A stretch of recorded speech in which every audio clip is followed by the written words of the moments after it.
जय हिंद स्टूडेंट्स, क्या हाल चाल। बढ़िया एकदम। वेलकम है आप सभी लोगों का हमारे इस beautiful channel learn with concept पे। आज आ गए हम स्टूडेंट्स आपके लिए लेके क्लास 10th का इकोनॉमिक्स का एक और नया चैप्टर, दैट इज़ ग्लोबलाइजेशन। इसको स्टूडेंट्स अपन पूरी एनसीईआरटी के वाइज और एनसीईआरटी वाइज इस पूरे चैप्टर को डिस्कस करेंगे। इसका एनसीईआरटी का हर एक टॉपिक डिस्कस करेंगे बहुत ही डिटेल में।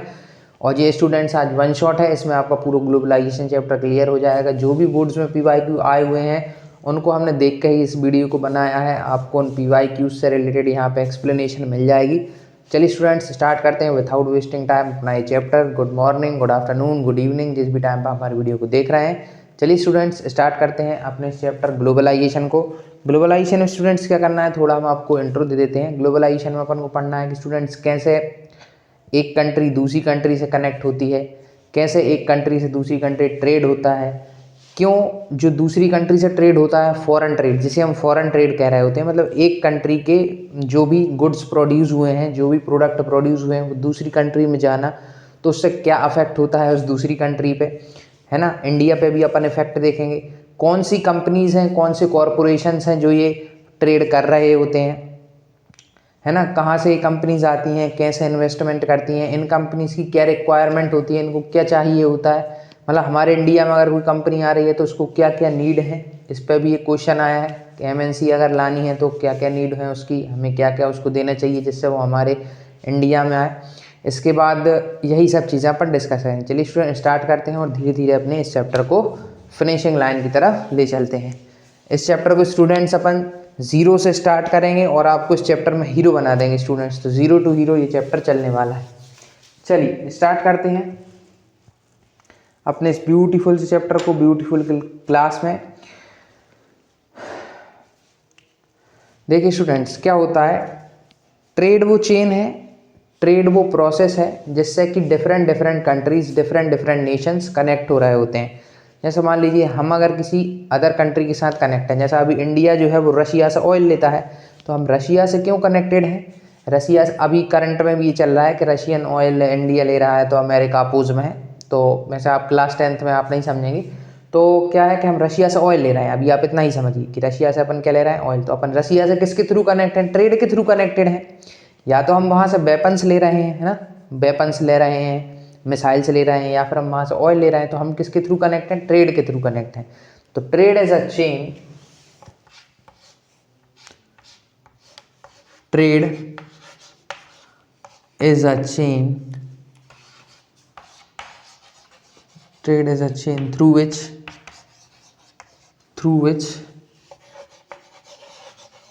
which various country connected, through which various countries connected, बहुत सारी कंट्रीज कनेक्टेड होती हैं इसी की वजह से, ट्रेड की वजह से various countries connected.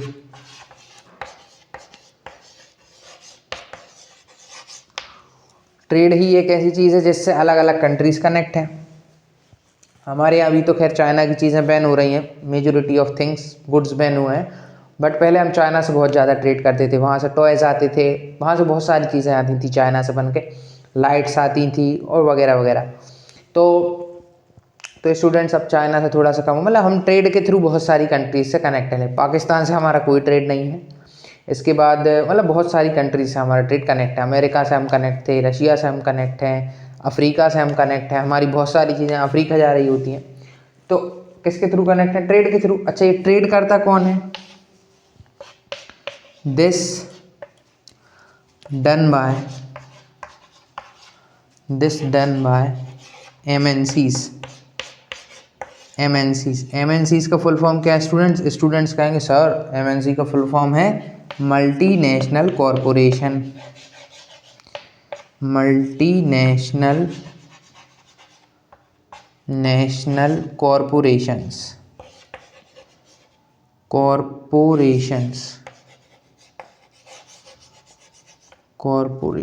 Multinational corporations. तो ये ऐसे कॉरपोरेशन है स्टूडेंट्स जिनके थ्रू जो क्या कर रहे होते हैं, जो एक कंट्री से दूसरी कंट्री ट्रेड करा रहे होते हैं। कौन, मल्टीनेशनल कॉरपोरेशन ही ट्रेड कराने में। ये ऐसी कंपनियां हैं, ये ऐसी कॉरपोरेशंस हैं जो कि किसी कंट्री में प्रोडक्शन करते हैं और किसी कंट्री में सेल करते हैं, यानी एक कंट्री में प्रोड्यूस हो रहा है दूसरे में सेल, तो ये क्या करते हैं, ट्रेड करने में हेल्प करते हैं। जैसे इंडिया की कंपनी आप समझ लीजिए स्टूडेंट, टाटा जो है, टाटा एक बहुत बड़ी कंपनी है, तो वो एक मल्टीनेशनल कंपनी है जो कि क्या करती है, एक कंट्री से दूसरी कंट्री अपने प्रोडक्ट को बेचती है। टाटा का आज अपन देख रहे हैं बहुत कुछ है, वेराइटीज़ फॉर्म कर रहा है गुड्स, टाटा सॉल्ट है, टाटा टी है, टाटा के जो है व्हीकल्स बनते हैं, तो बहुत सारी चीज़ें प्रोड्यूस करता है। तो टाटा एक मल्टीनेशनल कंपनी है इंडिया की। ऐसी बहुत सारी मल्टीनेशनल कंपनी होती हैं जो कि काम कर रही होती हैं। चलिए स्टूडेंट्स, आप इसको नोट कर लीजिए पहले, तो फिर हम आपको लिखवाते हैं मल्टीनेशनल कंपनी के थोड़े और पॉइंट। मल्टीनेशनल कॉरपोरेशंस जो कि ट्रेड करा रहे होते हैं।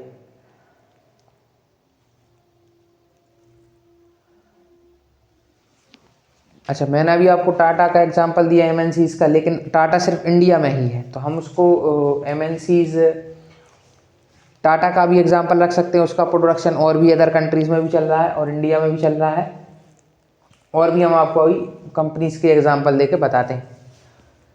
चलिए इसको करते हैं रब। अब डेफिनेशन लिखते हैं एमएनसीज की। अभी तो हमने आपको फुल फॉर्म लिखवाया और टाटा का एग्जांपल दिया कि कैसे, टाटा के एग्जांपल से हमने आपको बताया कि वो कैसे एक एमएनसी का काम करेगी इंडिया की कंपनी लेके। अब इसकी डेफिनेशन लिखते हैं। ऐसा नहीं है कि टाटा दुनिया की सबसे बड़ी कंपनी है, और भी कंपनीज हैं। चलिए देखिए एमएनसीज का क्या है डेफिनेशन। MNC,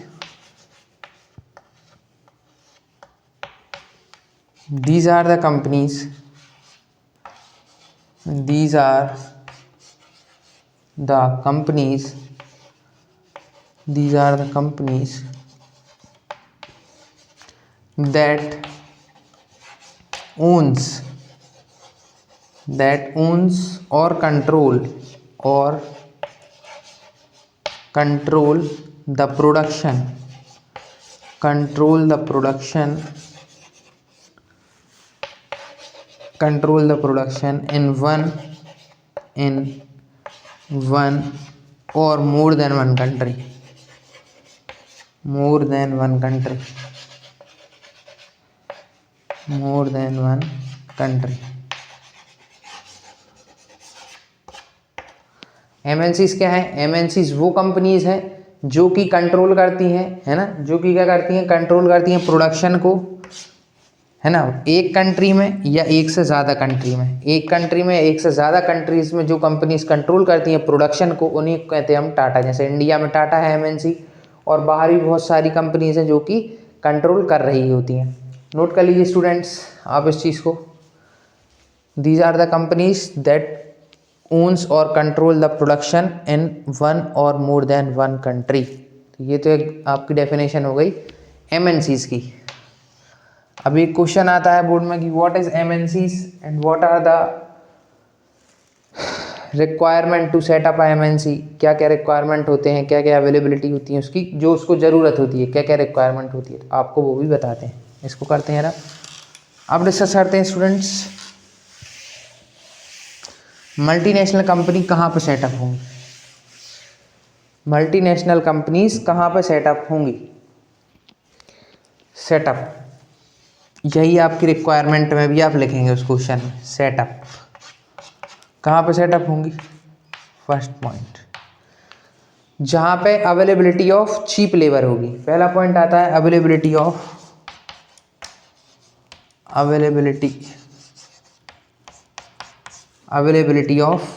cheap labour.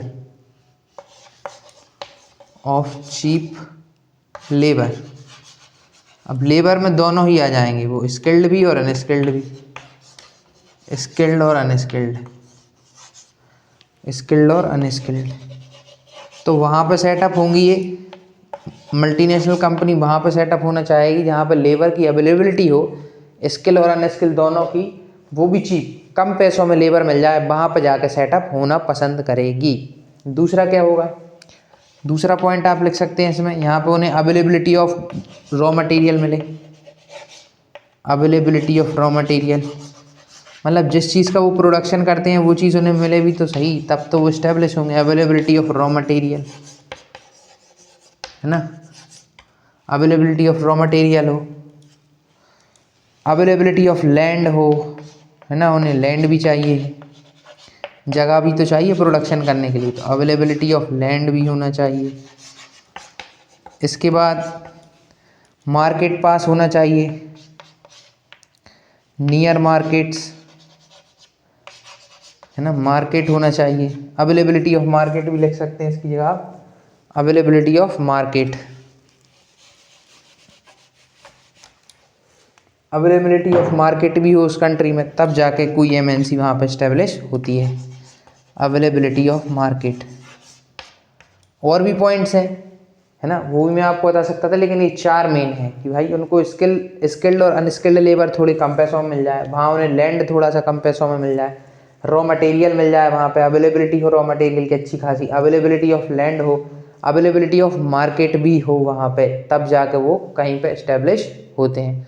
अब ये वो कम कम में क्यों, क्योंकि उन्हें मतलब कम पैसों में ही लैंड क्यों मिल जाए, रॉ मटेरियल कम पैसों में क्यों मिल जाए, क्योंकि उनका जो कॉस्ट हो ना, आप पहले इतना नोट कीजिए,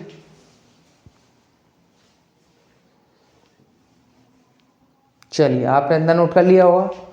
अब स्टूडेंट्स आपको बताते हैं कि इनको चीप लेबर वगैरह, ये चीप चीज़ें क्यों चाहिए। देखिए हर कंपनी यही चाहती है कि उसके कम पैसों में लेबर मिल जाए। अब क्यों चाहती है आपको बताते हैं।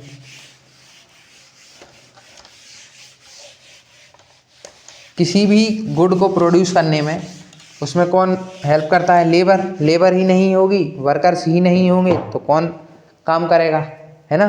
तो कंपनी क्या चाहती है कि हमारा कॉस्ट ऑफ प्रोडक्शन, यानी कि जो पैसा हमारा प्रोडक्शन करने में लगेगा, किसी भी गुड्स को, किसी भी प्रोडक्ट को प्रोड्यूस करने में जो पैसा लगेगा वो पैसा कम से कम हो। मान लीजिए एक बिस्किट की फैक्ट्री है, वो आई इंडिया, तो वो क्या सोचेगी कि हमें कम पैसों में लेबर मिले, यानी जो प्रोड्यूस करने वाले हो बिस्किट, उस कंपनी में काम करने वाले वो कम पैसे में ही बिस्किट प्रोड्यूस कर दें। अब कम पैसे में बिस्किट प्रोड्यूस करेंगे तो क्या होगा कि वो बिस्किट तो वो बेचेंगे, जब बिस्किट वो बेचेंगे तो उन्हें प्रॉफिट ज़्यादा होगा, उन्हें ज़्यादा प्रॉफिट होगा। तो क्यों चाहते हैं वो ये लेबर कम हो, मतलब पैसों में मिल जाए, जिससे कि उनका कॉस्ट ऑफ प्रोडक्शन जो है वो कम हो, लेस हो, और उससे रिलेटेड जो प्रॉफिट हो, प्रॉफिट जो हो वो मोर हो। लेस क्या हो, लेस उनका निकल के आए, कॉस्ट ऑफ प्रोडक्शन हो, ज़्यादा उनका प्रॉफिट हो। इसलिए वो चाहते हैं कम पैसों वाली लेबर मिल जाए और अदर थिंग्स। चलिए स्टूडेंट्स, अब अपना नेक्स्ट टॉपिक है, दैट इज, और आपको एक और चीज़ बताना है कि जो एमएनसीज होती हैं वो फिनिश्ड गुड्स को all over the world share करती हैं। मतलब ये एक कंट्री, 2 कंट्री में तो प्रोडक्शन करती हैं, और पूरे वर्ल्ड में हर कंट्री के पास इनका प्रोडक्ट जाता है एमएनसीज का। चलिए अब डिस्कस करते हैं स्टूडेंट्स, अब डिस्कस करते हैं that is interlinking production across countries. हमारा एनसीईआरटी का अगला टॉपिक है that is interlinking production across countries. Interlinking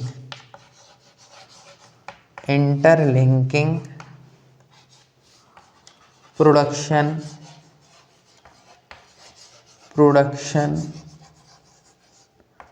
across countries.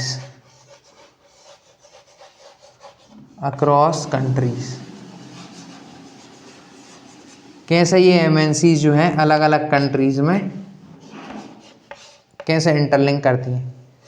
क्या होता है स्टूडेंट्स, ये एमएनसीज जो होती हैं वो बड़ी बड़ी कंपनीज होती हैं।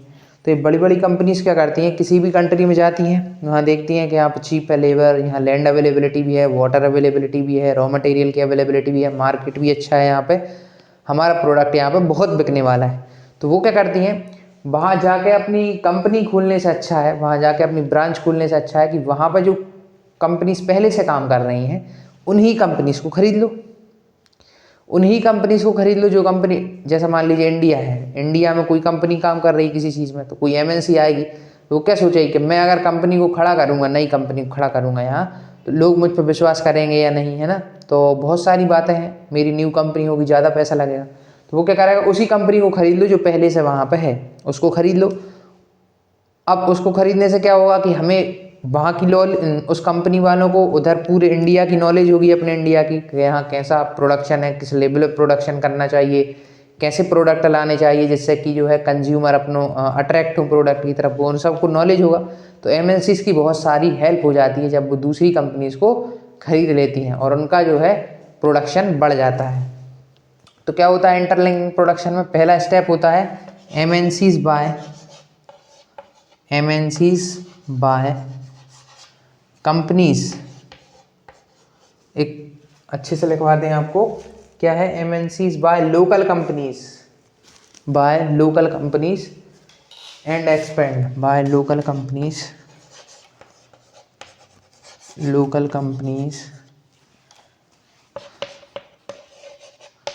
And expand production.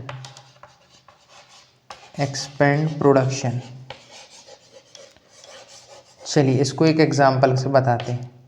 क्या है एग्जांपल है कि कारगिल फूड करके एक कंपनी थी ना, कारगिल फूड करके एक एमएनसी थी, वो इंडिया आती है। वो क्या करती है, वो अपनी खुद की कंपनी नहीं खोलती, वो यही वाला पॉइंट इस्तेमाल करती है। वो क्या करती है, इंडिया की लोकल कंपनी होती है परक फूड्स नाम से एक कंपनी होती है, उसको वो खरीद लेती है।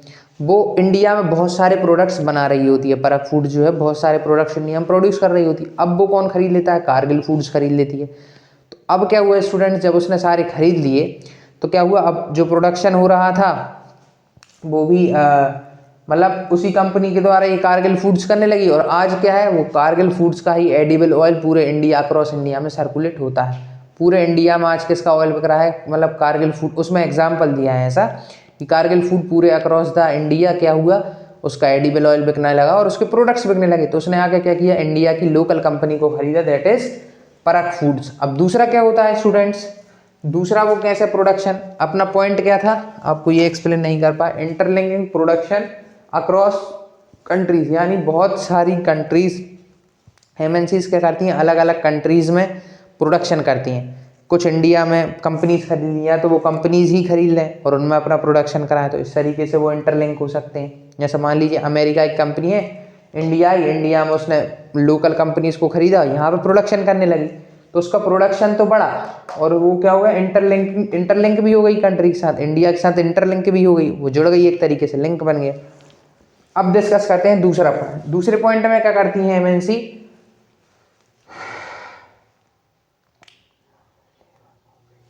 अब दूसरे वाले में क्या करती हैं, ये क्या करती हैं, प्रोड्यूस करती हैं, प्रोड्यूस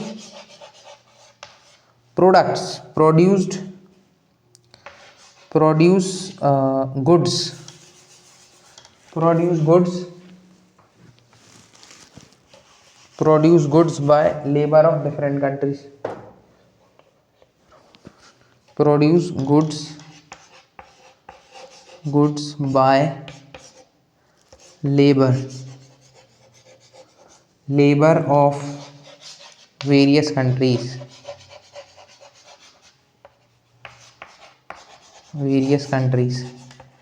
अभी पहला वाला पॉइंट हमने क्या डिस्कस करा था, आपको एक बार और एक्सप्लेन करते हैं कि कोई भी एमएनसी किसी भी कंट्री को अगर इंटरलिंक करना चाहती है प्रोडक्शन से, तो वो क्या करेगी, वहाँ की लोकल कंपनीज को खरीद लेगी, वहाँ की लोकल कंपनीज को खरीद के अपना प्रोडक्शन बढ़ाएगी और दो कंट्रीज को आपस में इंटरलिंक करेगी।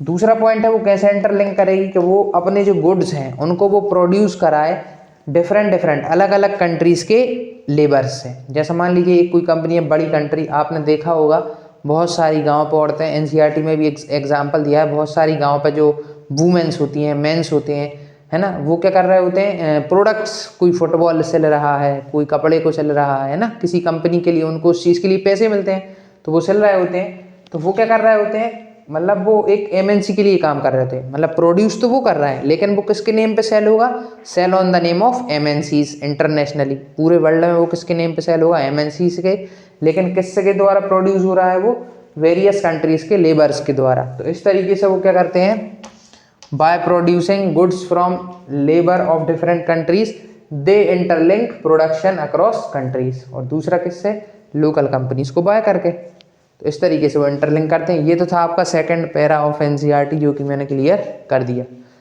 अब स्टूडेंट्स इससे भी आगे चलते हैं, नेक्स्ट अपना टॉपिक है that is foreign trade.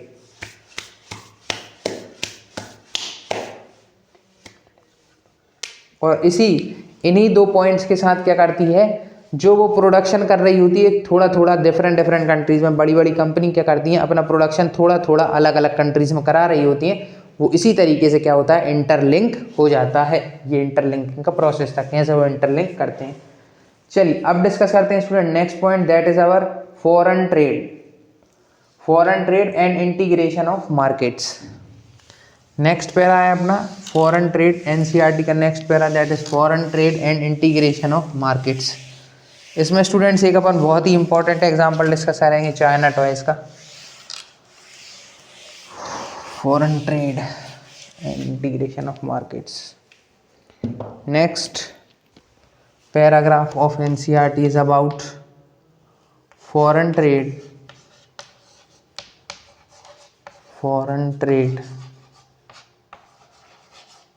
and integration of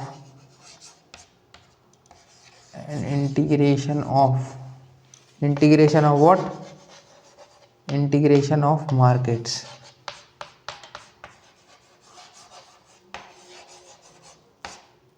अच्छा, फॉरेन ट्रेड क्या है?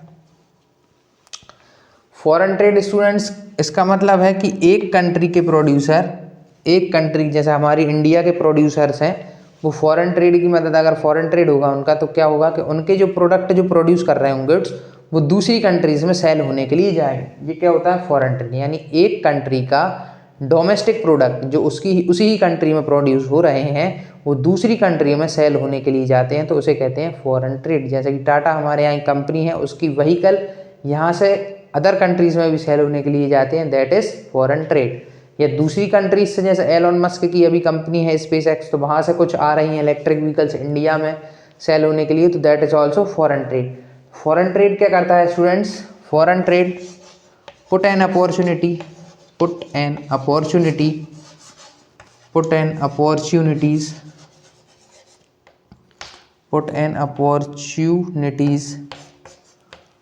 for producers of a country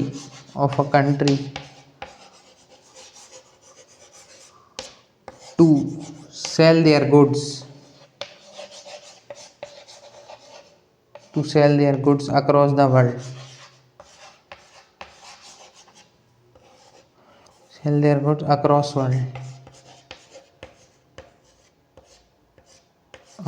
world. यानी कि क्या होता है, फॉरेन ट्रेड एक अपॉर्चुनिटी देता है प्रोड्यूसर्स को कि वे अपने गुड्स कहाँ कहाँ पूरे वर्ल्ड में सेल कर सकते हैं, किसकी मदद से? फॉरेन ट्रेड की मदद से। अब क्या होता है स्टूडेंट्स फॉरेन ट्रेड से? इंटीग्रेशन ऑफ मार्केट कैसे होता है आपको वो समझाते हैं, कैसे इंटीग्रेशन होता है। इस फॉरेन ट्रेड की मदद से क्या होता है, प्रोड्यूसर जो है वो सेल कर सकते हैं अपने goods in other countries also, in other countries. कैसे स्टूडेंट? देखिए एक एग्जांपल से आपको बताते हैं। कुछ सालों पहले क्या होता था, या अभी भी, अभी तो नहीं, अब टॉयज़ कम हो गए हैं चाइना से आना, आपको एक एग्जांपल से बताते हैं।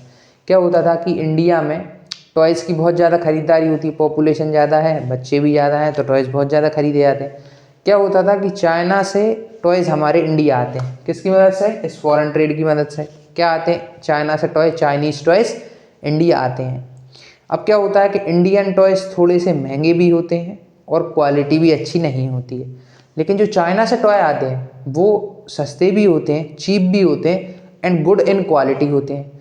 तो इंडियन पेरेंट्स जो होते हैं वो देखते हैं कि चाइना का टॉय जो है वो थोड़ा सा अच्छा भी है और पैसे कम भी लग रहे हैं, और इंडियन तो ये चाहते ही हैं कि कम पैसे में काम बन जाए। तो बस क्या हुआ, इंडियन जो मदर्स होती हैं, आपने देखा ही होगा कितना ज़्यादा वो बार्गेनिंग करती हैं, पैसे कम कराती हैं, और कम पैसे में मिल जाए तो वो ले ही लेती हैं। तो क्या हुआ, इंडियन फैमिली वही काम, उन्होंने चाइनीज़ टॉयज़ खरीदना शुरू किया। अब इस फॉरेन ट्रेड की मदद से हुआ क्या, आप देखिए, आप ये समझिएगा पॉइंट। इंडियन टॉयज़ जो थे, जो कि हमारे डोमेस्टिक प्रोड्यूसर प्रोड्यूस कर रहे थे, तो वो तो यहाँ पे सेल होना बंद हो गए, मतलब बहुत ही कम उनका सेल हो गया, बहुत ही कम लोग उनको खरीदने लगे। बाकी ज़्यादा सेलिंग किसकी होने लगी? चाइनीज़ टॉयज़ की होने लगी। तो फिर इंडिया ने बाद में क्या किया था, चाइनीज़ टॉयज़ पे बैन लगाया था, जिससे कि इंडियन डोमेस्टिक प्रोड्यूसर जो है टॉय के, उनके जो हैं टॉय बिक सकें, उनका नुकसान ना हो, इसलिए फिर इंडिया ने बैन की चाइनीज़ टॉयज़। नहीं तो चाइनीज़ टॉयज़ का सेलिंग बहुत ज़्यादा बढ़ गई थी इंडिया में। चलिए स्टूडेंट्स, और मतलब एक तरीके से अच्छा भी है, अगर कोई कंट्री नहीं आएगी तो हमारे इंडियन जो हमारे डोमेस्टिक प्रोड्यूसर्स होते हैं वो अपनी कैसे क्वालिटी को बढ़ाएंगे, जब तक दूसरा कोई नहीं आएगा तब तक वो ये समझेंगे ही नहीं कि हमारी क्वालिटी अच्छी है या नहीं, या हमने जो प्राइसेस सेट किए हैं वो अच्छे हैं या नहीं। तो इसलिए वो भी ज़रूरी होता है। अभी हम डिस्कस भी करेंगे benefits of globalisation and disadvantages of global, अभी अपन डिस्कस करने वाले हैं। चलिए इसको करते हैं रब कि कैसे फॉरेन ट्रेड ने इंटीग्रेशन ऑफ मार्केट्स में मदद किया, ये हमने देख ही लिया। एक और लाइन लिख लीजिए आप इसमें, producers sell their goods, producers sell their goods in different in other country also, in other countries also, इसी फॉरेन ट्रेड की मदद से, कंट्रीज ऑल्सो। चलिए इसको नोट कर लीजिए आप। फिर इसको करते हैं रब और अपना मेन टॉपिक डिस्कस करते हैं जो कि चैप्टर का नेम भी है, दैट इज ग्लोबलाइजेशन।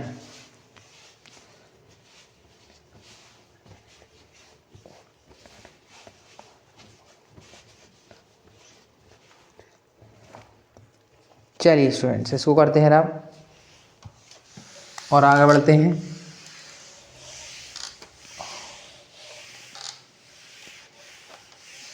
और अब डिस्कस करते हैं व्हाट,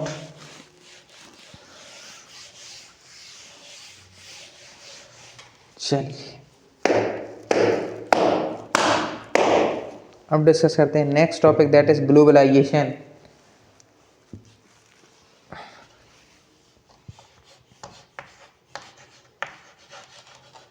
जो कि हमारे चैप्टर का नाम भी था ग्लोबलाइजेशन। ग्लोबलाइजेशन कुछ भी नहीं है स्टूडेंट्स, बहुत सारी कंट्री मतलब अलग अलग कंट्रीज़ के बीच क्या इंटरलिंक इंटरकनेक्शन डेवलप करना। क्या होता है इंटरकनेक्शन, मैंने आपको बताया अभी इंटरकनेक्शन किसकी वजह से डेवलप हो रहा है, उस ट्रेड की वजह से डेवलप हो रहा है, जो हमने शुरू में ही डिस्कस कर लिया। ट्रेड वो चेन है जिससे डिफरेंट डिफरेंट कंट्रीज जो हैं एक दूसरे से कनेक्ट हो रही हैं, तो ट्रेड की वजह से ही ग्लोबलाइजेशन हो। ग्लोबलाइजेशन का मतलब ही है कि आप लोग ट्रेड करें, एक कंट्री दूसरे के साथ ट्रेड करे और एक दूसरे के साथ इंटरकनेक्ट हों। ग्लोबलाइजेशन क्या है, it is the process of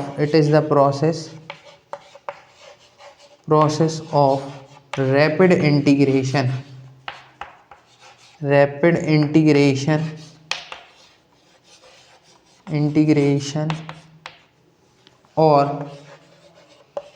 और interconnection, rapid integration और interconnection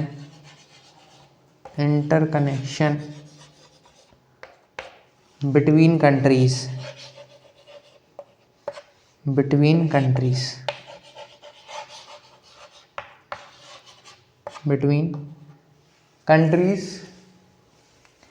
that is the definition। Note कर लीजिए आप इसको।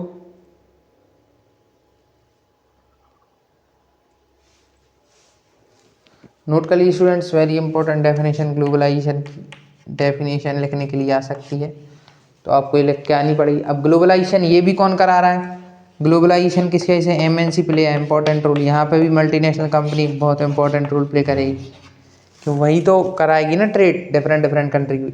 Multinational company plays an important role, an important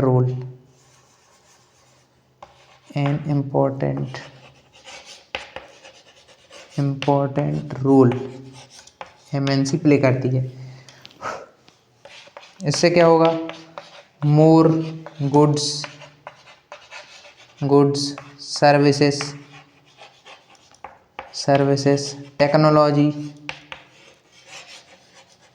technology जो है वो मूव फ्रॉम वन कंट्री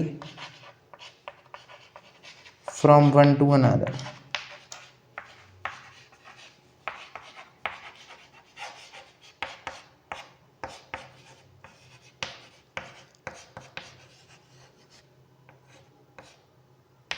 एक कंट्री से दूसरी कंट्री जाते हैं, इसमें भी एमएनसी बहुत बड़ा रोल प्ले करती है ग्लोबलाइजेशन में। Note this students, very very important. चलिए आपने इसको नोट कर लिया होगा। अब डिस्कस करते हैं नेक्स्ट, दैट इज अभी देखिए, अभी तो हमने देखा ट्रेड से तो कंट्रीज एक दूसरे से कनेक्ट होती ही हैं। ट्रेड जो होता है व्यापार है ना, एक कंट्री अपने गुड्स दूसरी कंट्री में सेल करती है, तो उससे तो कंट्रीज कनेक्ट हो ही रही हैं। लेकिन कंट्रीज कनेक्ट एक और चीज़ से होती हैं स्टूडेंट्स, पीपल के मूवमेंट से। लोग एक कंट्री से दूसरी कंट्री भी अब तो नहीं जाते हैं, लेकिन आपकी एनसीईआरटी में दिया है इसलिए मैंने समझा दिया कि लोग एक कंट्री से दूसरी कंट्री भी जाते हैं, उससे भी क्या होता है, इंटरकनेक्शन डेवलप होते हैं। कैसे इंटरकनेक्शन डेवलप होते हैं? जैसे पीपल एक जगह से दूसरी जगह जाते हैं। क्यों जाते हैं पीपल एक कंट्री से दूसरी कंट्री? रीज़न बताते हैं आपको। पहला रीज़न है, क्या है पहला रीज़न कि क्यों जाते हैं लोग एक जगह से दूसरी जगह? रीज़न है कि उनको बेटर जॉब चाहिए, अच्छी जॉब के लिए जा रहे होंगे, अच्छी एजुकेशन के लिए जा रहे होंगे, अच्छी फैसिलिटीज़ के लिए जा रहे होंगे, एम्प्लॉयमेंट के लिए जा रहे होंगे। तो इन सब चीज़ों के लिए वो जाते हैं। या तो वो नौकरी लेने जाते हैं, या फिर वो अच्छी एजुकेशन लेने जा रहे हैं, या फिर कोई अच्छी फैसिलिटीज़ लेने जा रहे हो, तो इसलिए वो जाते थे। अब तो खैर जाना ही बंद हो गया है। अब कंट्रीज़ में ही, अपनी अपनी कंट्री में ही बहुत सारी फैसिलिटीज़ डेवलप हो गई हैं। चलिए स्टूडेंट डिस्कस करते हैं फैक्टर्स। अब नेक्स्ट टॉपिक है that is factors that have enabled globalisation. कौन से फैक्टर्स हैं जिनने ग्लोबलाइजेशन को बढ़ावा दिया है? Factors that have enable globalisation, जिन्होंने ग्लोबलाइजेशन को इनेबल किया है, वो फैक्टर डिस्कस करते हैं। चलिए क्या है वो फैक्टर? पहला factor that is technology. Technology के आने से कैसे डेवलप हुआ, कैसे इनेबल हुआ है ग्लोबलाइजेशन? देखिए स्टूडेंट्स, अगर टेक्नोलॉजी नहीं आती तो ग्लोबलाइजेशन कहीं ना कहीं अच्छे से नहीं हो पाता। क्यों नहीं हो पाता आपको बताते हैं। आजकल क्या है, टेक्नोलॉजी की वजह से बड़े बड़े शिप आ गए हैं, है ना, बड़े बड़े शिप आ गए हैं, कार्गो शिप, जिनमें हम क्या करते हैं, हमारे जो गुड्स हैं वो एक ही बार में बहुत सारी क्वांटिटी में एक कंट्री से दूसरी कंट्री जा सकते हैं। आजकल एयरवेज से भी ट्रांसपोर्ट हो रहा है, वाटरवेज से भी ट्रांसपोर्ट हो रहा है, रोडवेज से भी ट्रांसपोर्ट हो रहा है। जो कंट्रीज़ एक कंट्री से दूसरी कंट्री लैंड वाइज कनेक्टेड होती हैं, मतलब जुड़ी हुई होती हैं, उनमें तो रोडवेज से ही जा रहा है। बड़े बड़े ट्रक्स हैं, बड़े बड़े कंटेनर्स वाले ट्रक हैं जिनके थ्रू जा रहा है। अब जो कंट्री नहीं है कनेक्ट रोडवेज से, उनको किसके थ्रू जा रहा है? वाटरवेज से जा रहा है ना, पानी के थ्रू जा रहा है, बड़ी बड़ी शिप्स से, बड़े बड़े कार्गो शिप्स से। और ज़्यादातर ट्रेड वाटर से ही हो रहा है वैसे देखा जाए तो, और एयरवेज से भी कुछ ना कुछ ट्रेड हो रहा है। तो technology it enables trade, development of technology, development in technology, development in technology in tech enables globalisation. इसने तो इनेबल किया ही है। दूसरा है स्टूडेंट्स आईटी। दूसरा पॉइंट क्या है? Information and technology. सेकंड है इंफॉर्मेशन एंड टेक्नोलॉजी। इसने कैसे किया है? इंफॉर्मेशन एंड टेक्नोलॉजी, आईटी ने कैसे हेल्प किया, इंफॉर्मेशन एंड टेक्नोलॉजी ने कैसे ग्लोबलाइजेशन को बढ़ावा दिया है, इसको देखते हैं, इसको समझते हैं। देखिए आईटी की मदद से क्या हुआ है, अब कितनी जल्दी से मैसेज जो होते हैं एसएमएस सेंड हो जाते हैं। हम देखते हैं आज, है ना, पहले हमें मतलब कैसे मैसेज, जीमेल, ईमेल्स हैं, इलेक्ट्रॉनिक मैसेजेस जो हैं वो एक जगह से दूसरी जगह कितने फास्टर ट्रांसपोर्ट हो जाते हैं। और इसको हम एक एग्जाम्पल के थ्रू डिस्कस करते हैं। कंपनी एक लंदन में एक मैगजीन बनती है, न्यूज़पेपर मैगजीन बनती है, जिसका प्रोडक्शन स्टूडेंट्स इंडिया दिल्ली में हो रहा होता है। दिल्ली में उसका प्रोडक्शन हो रहा है, लेकिन उसका सेलिंग कहाँ हो रहा है? लंदन में। इसको कैसे कैसे हो रहा है वो देखते हैं। लंदन से क्या होता है, हमारे इधर मैसेज इसकी मदद से हो रहा है, इन्फॉर्मेशन एंड टेक्नोलॉजी की मदद से हो रहा है। वो क्या करते हैं, लंदन वाले दिल्ली में एक इन्फॉर्मेशन भेजते हैं कि आपको मैगजीन प्रोड्यूस करना है। क्या करना है? मैगजीन प्रोड्यूस करना है। वो हमें उसकी डिज़ाइन भेज देते हैं, किस डिज़ाइन में क्या स्क्रिप्ट रहेगी, उसकी क्या क्या उसके पॉइंट्स रहेंगे, तो हम यहाँ पर उसको प्रोड्यूस कर लेते हैं बढ़िया से। उसको प्रोड्यूस करने के बाद क्या होता है कि वो हमें और भी मैसेज देते हैं कि ये डिज़ाइन कीजिए, ये उसका आपको कवर रखना है, ये सारी चीज़ें वो हमें भेजते हैं। हम उसको बढ़िया से प्रोड्यूस करते हैं दिल्ली में। दिल्ली में प्रोड्यूस करने के बाद क्या होता है, हम उसको एयरवेज के थ्रू ट्रांसपोर्ट करते हैं लंदन। लंदन वो पहुंच जाता है। अब वो लंदन इस टेक्नोलॉजी की वजह से पहुंचा, डेवलपमेंट ऑफ ट्रांसपोर्ट है ना मीडियम, उसके थ्रू इस टेक्नोलॉजी से वो लंदन पहुंचा और इस टेक्नोलॉजी से उसका डेवलपमेंट हो पाया। तो इंफॉर्मेशन एंड टेक्नोलॉजी तो कहाँ पे सेल हो रही थी वो मैगजीन? लंदन में, लेकिन प्रोड्यूस कहाँ हो रही थी? दिल्ली में। किसकी मदद से हो पाई? Information and technology. इसमें बहुत सारी चीज़ें आती हैं। ईमेल आजकल डेवलप हो गया है। ऑनलाइन ट्रांजैक्शंस होने लगे हैं, मनी के ट्रांजैक्शंस, है ना। तो वो लंदन वाले भी ऑनलाइन ट्रांजैक्शन ही कर देते हैं, यहाँ पैसा आ जाता है। जीमेल चल गया है। तो इन सारी चीज़ों से बहुत ही फ़ायदे हमें हुए हैं, है ना। तो इन सारी चीज़ों से बहुत ज़्यादा फ़ायदे हुए हैं और यही सब चीज़ें इनेबल करती हैं ग्लोबलाइजेशन को। अगर टेक्नोलॉजी में डेवलप ना होता या इस टेक्नोलॉजी का मतलब है ट्रांसपोर्टेशन में डेवलप ना हुआ होता तो भी हम कुछ ना कर पाते, है ना। मतलब अच्छे से ग्लोबलाइजेशन नहीं हो पाता। और अगर इंफॉर्मेशन एंड टेक्नोलॉजी में डेवलप नहीं होते तो भी अच्छे से ग्लोबलाइजेशन नहीं हो पाता। Note this point students. फिर चलते हैं अपने नेक्स्ट टॉपिक की तरफ, that is liberalisation of foreign trade and foreign investment policy. चलिए इसको करते हैं रब। दो ही फैक्टर थे जो इनेबल कर रहे थे ग्लोबलाइजेशन को। अब हमको डिस्कस करना है liberalisation of foreign trade and foreign investment policy. चलिए discuss.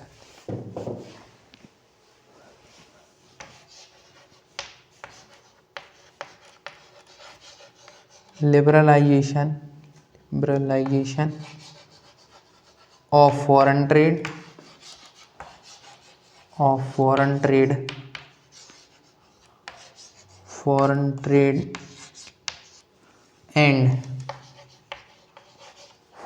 And foreign investment policy. इनको लिबरलाइजेशन अभी अपन पढ़ेंगे। पहले हम डिस्कस कर लेते हैं, इसमें एक टॉपिक है ट्रेड बैरियर्स। ट्रेड बैरियर क्या होते हैं? ट्रेड बैरियर्स जैसा कि मैंने आपको बताया था, चाइनीज़ टॉयज़ आते थे, चाइनीज़ टॉयज़ आए इंडिया में, उन्होंने इंडियन टॉयज़ को एकदम से ब्रेक डाउन कर दिया। मतलब इंडियन टॉयज़ का सेल जो था, जो उनका सेलिंग होती थी वो एकदम से कम हो गई थी। क्यों? इंडियन टॉयज़ की, क्योंकि चाइनीज़ टॉयज़ इंडिया में आ गए थे। तो इंडिया ने क्या किया? उन टॉयज़ पर टैक्स लगाया। उन टॉयज़ पर क्या किया? टैक्स लगा दिया। तो ट्रेड बैरियर क्या है? Tax on imports. एग्जाम्पल, ये एक एग्जाम्पल है ऑफ ट्रेड बैरियर। ट्रेड में बैरियर लगाने का, बैरियर मतलब रोक। बैरियर मतलब क्या होता है? रोक। बैरियर मतलब स्टॉप करना, किसी चीज़ को रोकना, रेस्ट्रिक्ट करना। तो रेस्ट्रिक्ट करने के लिए हमने क्या किया? और भी इसके प्रोसेसेस होते हैं जिनसे ट्रेड स्टॉप हो सकता है, लेकिन उनमें से एक था कि आप इंपोर्ट पे जो, मतलब इंपोर्ट मतलब होता है कि दूसरी कंट्री से एक कंट्री में आना। मतलब जैसे इंडिया है, इंडिया, आप ऐसे इसको समझिए, ये रहा इंडिया, हम इंडिया वाले ही हैं, है ना, इंडिया। और ये रही अदर कंट्री, चाइना। जब कोई चीज़ इंडिया से चाइना जाएगी तो क्या हो रहा है? बाहर जा रही है। यहाँ से बाहर जाने को एक्स शो करते हैं, तो ये होगा एक्सपोर्ट। अब जब चाइना से कोई चीज़ इंडिया आई तो उसको कहते हैं स्टूडेंट्स इम्पोर्ट। क्या हो रहा है? वो चीज़ इंडिया में आ रही है तो दैट इज़ इम्पोर्ट। एक्सपोर्ट मतलब इंडिया से कोई चीज़ बाहर जाना। एक्सिट मतलब बाहर जाना, तो एक्सिट से ही बना है एक्सपोर्ट, यानी कि इंडिया से प्रोडक्ट बाहर जा रहा है। एक्सपोर्ट, इम्पोर्ट, चाइना से प्रोडक्ट इंडिया आ रहा है। तो इंडिया में चाइनीज़ टॉयज़ आ रहे थे, जिससे क्या हो रहा था? डिस्ट्रक्शन हो रहा था डोमेस्टिक प्रोड्यूसर्स का टॉयज़ की। तो इंडिया वालों ने क्या किया कि चाइना के जो टॉयज़ आ रहे थे उन पर, उसके इम्पोर्ट पे, उसके आने पे ही टैक्स लगा दिया। जिस टैक्स लगाने से क्या हुआ स्टूडेंट्स? उस टैक्स लगाने से जो टॉयज़ आ रहे थे चाइना से उनके प्राइस बढ़ गए, प्राइस राइज हो गए इंडियन मार्केट में। तो इंडियन ने क्या किया? फिर इंडियन टॉयज़ को लेना स्टार्ट कर दिया, चाइनीज़ टॉयज़ को लेना बंद कर दिया। तो इस तरीके से क्या हुआ? फ़ायदा हुआ इंडियन वालों का। तो ये एक तरीके से ट्रेड बैरियर का काम किया, उसने इस ट्रेड को बंद कर दिया। फिर चाइना ने चाइना टॉयज़ देना ही बंद कर दिया, क्योंकि हमने टैक्स लगा दिया। तो इस तरीके से ये एक ट्रेड बैरियर का काम करता है, tax on import. Trade barrier मतलब बैरियर लगा देना फॉरेन ट्रेड पे, रोक लगा देना फॉरेन ट्रेड पे, रेस्ट्रिक्शन ऑन फॉरेन ट्रेड। चलिए आपने इसको नोट कर लिया होगा। इसको मैंने आपको बढ़िया एक चाइना के एग्जाम्पल से ही बताया। और इंडिया तो मतलब पहले से कैसा रहा था, जब इंडिपेंडेंस हो गया था उसके बाद तो इंडिया क्या था कि अपन को बाहर से कोई चीज़ नहीं खरीदनी है, इंडिया में ही प्रोड्यूस करेंगे और इंडिया में ही बेचेंगे, है ना। तो ये पॉलिसी थी पहले इंडिया की after independence.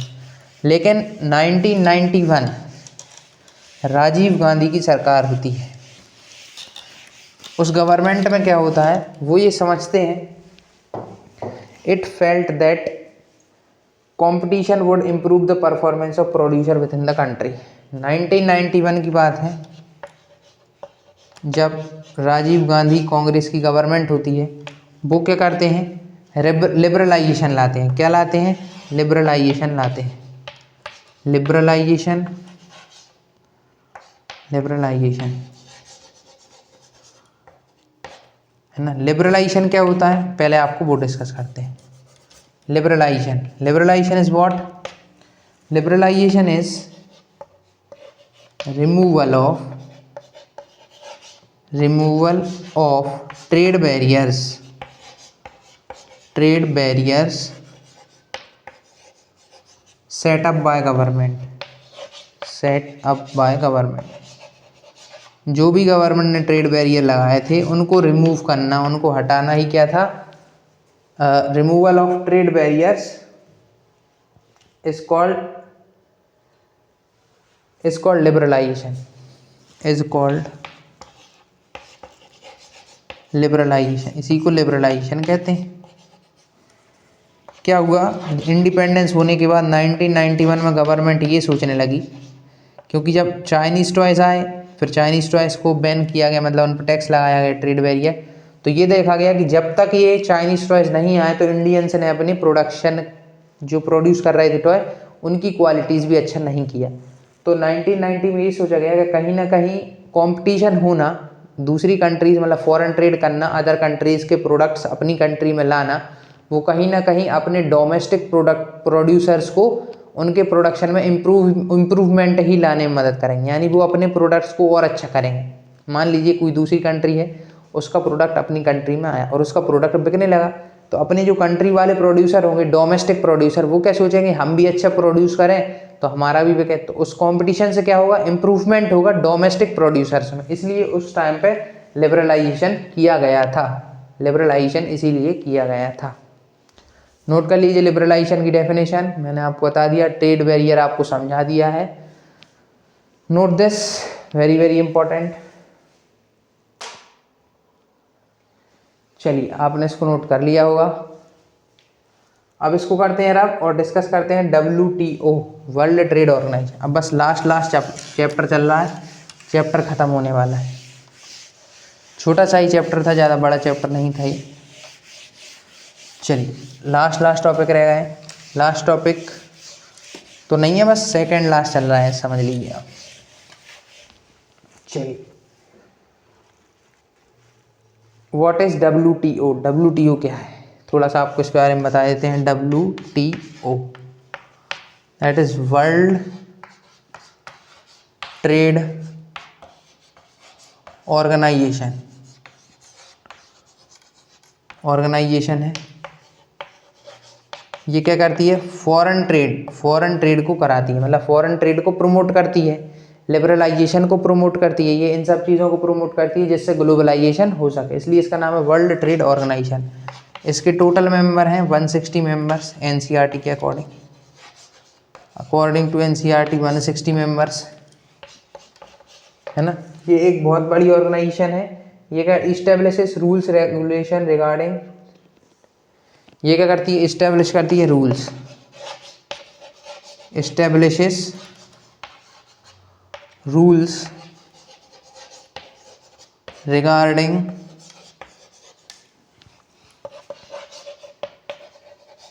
International trade, international trade. लेकिन इसमें भी बहुत बड़ा प्रॉब्लम है स्टूडेंट्स। क्या होता है, जो डेवलपिंग कंट्रीज़ होती हैं वो तो इनको मान लेती हैं कि ठीक है हम हमारे लॉस को कम करेंगे, है ना, और अच्छा करेंगे, है ना, हम इनको हमारे लॉज जो हैं लिबरलाइज कर लेंगे, हम जो है ट्रेड बैरियर उनको हटा देंगे। लेकिन जो डेवलप्ड कंट्रीज़ होती हैं लाइक अमेरिका और भी अदर कंट्री डेवलप्ड, वो ऐसा नहीं करती हैं। तो ये जो ऑर्गेनाइजेशन है वो एक तरीके से फुल इफेक्टिव नहीं है। आप इसको नोट करिए स्टूडेंट्स, फिर आपको और आगे के टॉपिक समझाते हैं। Next topic is impact of globalisation. Note this students. चलिए स्टूडेंट्स, आपने इसको नोट कर लिया होगा, इसको करते हैं रहा। अच्छा, इसमें एक आपके एनसीईआरटी में एक डिबेट भी दी है, आप उसको ही पढ़िएगा। उसमें ये बताया है कि developing countries like India, developing countries follow rules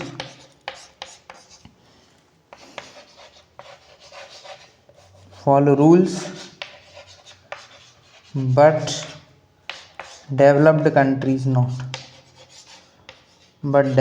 not. इससे क्या पता लगता है, वहाँ पे एक डिबेट भी है, उस डिबेट में ये बताया गया है कि डेवलपिंग कंट्रीज तो फॉलो कर रही होती हैं रूल्स, लेकिन डेवलप्ड कंट्रीज जो होती हैं वो उनके टैक्स ऑन इम्पोर्ट को रिमूव नहीं कर रही होती हैं, ट्रेड बैरियर्स को रिमूव नहीं कर रही होती हैं, लिबरलाइज नहीं हो रही होती हैं, तो फिर डेवलपिंग कंट्रीज भी इसको मानना बंद करती हैं। तो ये था world trade organisation. Note this, exam में आ सकता है WTO को फुल फॉर्म वगैरह एक्सेट्रा एक्सेट्रा, नोट कर लीजिए। फिर डिस्कस करते हैं, that is last topic, impacts of globalisation in India. Impact क्या क्या है ग्लोबलाइजेशन के इंडिया में। चलिए इसको करते हैं रफ। अच्छा, इम्पैक्ट्स ऑफ ग्लोबलाइजेशन बहुत सारे हैं, कुछ कुछ बेनिफिट्स भी हैं और कुछ कुछ क्या है, कुछ मतलब डिसएडवांटेज भी हैं, एडवांटेजेस भी हैं, फ़ायदे भी हैं और कुछ फ़ायदे भी नहीं। जैसा कि मैंने आपको बताया, चाइनीज़ टॉयज़ आए थे तो क्या हुआ था, इंडियन जो प्रोड्यूसर्स थे उनके प्रोडक्ट्स जो है सेल होना बंद हो गए थे। तो एक तरीके से ये क्या था हमारे लिए, है ना, हमारी कंट्री के लिए और हमारे प्रोड्यूसर्स के लिए, डोमेस्टिक प्रोड्यूसर्स के लिए अच्छा नहीं था। तो ग्लोबलाइजेशन के डिसएडवांटेजेस भी थे और एडवांटेजेस भी थे। तो इम्पैक्ट ऑफ ग्लोबलाइजेशन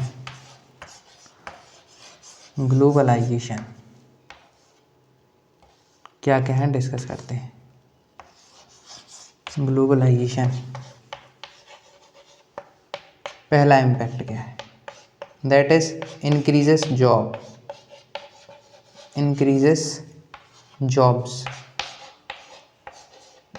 बढ़ जाती हैं जब ग्लोबलाइजेशन होता है ना।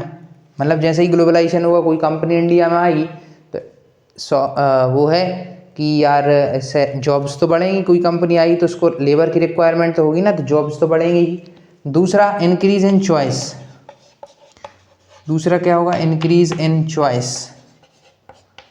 चॉइस ऑफ कंज्यूमर्स की चॉइस में भी इंक्रीज होगा। कैसे, कोई बाहर से कंट्री आई तो अब आपके पास दो कंपनी के प्रोडक्ट्स हैं, एक तो बाहर वाली कंट्री का प्रोडक्ट है और एक इंडियन अपने खुद डोमेस्टिक प्रोड्यूसर्स का प्रोडक्ट है। तो आपके पास चॉइस डेवलप हो गई कि अब आपको इंडिया का प्रोडक्ट खरीदना है या उसका दूसरी कंट्री वाली कंपनी का प्रोडक्ट खरीदना है, जिसका अच्छा होगा आप उसका खरीदेंगे। तो दो चीज़ें तो ये हो गई। तीसरा डिस्कस करते हैं, top Indian companies benefit from this. कैसे टॉप इंडियन कंपनीज कैसे बेनिफिट करती हैं इससे, देखिए आप बता दें। जब कोई भी MNC आएगी तो वो अपना प्रोडक्ट का एक अलग तरीका लेकर आएगी, बेनिफिट फ्रॉम दिस लेकर आएगी अपना एक अलग ही तरीका। तो उस तरीके से क्या होगा, उस तरीके से ये होगा कि जो टॉप इंडियन कंपनी होगी वो भी अपना वे चेंज कर लेंगी ऑफ प्रोड्यूसिंग दैट गुड, उस चीज़ को प्रोड्यूस करने का तरीका वो भी चेंज कर लेंगी और उससे उन्हें भी फ़ायदा होगा। वो देखेंगी कि ये जो सामने वाली कंपनी है जो बाहर से आई वो किस तरीके का प्रोडक्ट ला रही है, उसमें क्या क्वालिटीज़ है, उन सबको देख के अपनी टॉप इंडियन कंपनी उससे अच्छा प्रोडक्ट बनाएंगी और फिर वो इंडिया में सेल करेंगे, तो वो उससे खुद का फ़ायदा बना लेंगे। पहला, जॉब इंक्रीज़ होंगी, जॉब क्रिएशन बढ़ जाएगा। दूसरा फ़ायदा कि increase in choice of consumers की चॉइस बढ़ जाएंगी। अब और टॉप इंडियन कंपनीज को फ़ायदा होगा इससे। ठीक है स्टूडेंट्स, तो ये तो था आपका एडवांटेजेस थे कि क्या एडवांटेज होंगे। डिसएडवांटेज के लिए आप एनसीईआरटी पढ़ें, ये थे आपके एडवांटेज। डिसएडवांटेज के लिए आपको एक एग्जांपल दिया हुआ है एनसीईआरटी में कि क्या होता है कि एडवांटेज और इम्पैक्ट्स भी यही हैं। क्या होता है कि एक एमएनसी आती है, एक शूज़ प्रोड्यूसर रहता है इंडिया में, वो शूज़ प्रोड्यूस करता है, लेकिन क्या होता है जब बाहर से एक कंपनी आती है शूज़ प्रोड्यूस करने वाली, वो क्या है चीप शूज़ बेचती है और अच्छे शूज़ बेचती है क्वालिटी, तो उसका बिजनेस ही खत्म हो जाता है। तो वो एक तरीके से डिसएडवांटेज होगा कि destruction of the domestic producers companies of India, जो डोमेस्टिक कंपनीज होंगी उनका डिस्ट्रक्शन भी होगा, बहुत सारी कंपनीज का, छोटी छोटी का। तो वो एक इसका डिसएडवांटेज है। बाकी एडवांटेज ज़्यादा है, जॉब क्रिएशन हो रही है, चॉइस ऑफ कंज्यूमर बढ़ रही है, टॉप इंडियन कंपनीज को फ़ायदा होगा, ये सारी चीज़ें benefits.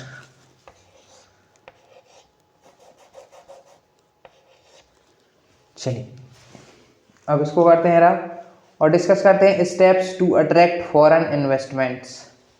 Steps to attract foreign investment. अच्छा, फॉरेन कंपनी को लाने के लिए हमें क्या करना पड़ेगा? ऐसे ही तो आ नहीं जाएगी वो देख के बस इंडिया है तो चलो भाई इंडिया में, ऐसा तो नहीं आएगी कोई एमएनसी। तो उसके लिए कुछ स्टेप्स होते हैं, उनको डिस्कस करते हैं। Steps to attract foreign investment. Steps to attract foreign investments.